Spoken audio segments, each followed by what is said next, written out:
Azizlar, chaqaloqimiz bemorimiz uxlayapti. Buni yotishlarini qaranglar. Mana sekin svetni o'chiramiz. Mana. Azizlar, ko'rib turganingizdek 3 kun oldin 3 kun oldin video qildik. Sariqlik 270 chiqdimi? 270.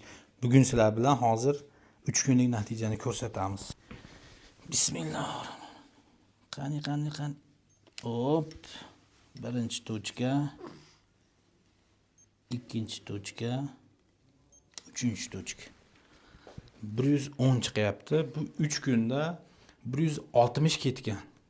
Bu bemorimizga uyga javob beramiz, chunki uje 100-110 dan ag'i uyda o'zi ashi dorilar bilan butunlay yo'g'ib ketadi. Bu oddiy 3 kunlik natija. Agar sizlarga ham shunaqa natija kerak bo'ladigan bo'lsa, bemalol kelib, muolajalarni olib, eng maza qiladigan narsa mana narsa bo'ldi, chunki shunday qo'yasiz, 1 sekundda shunday javobini chiqarib beradi. Bolani qiynab, ukol qilib, tomiriga tushishini umuman hojati yo'q. Sog' bo'linglar, omon bo'ling.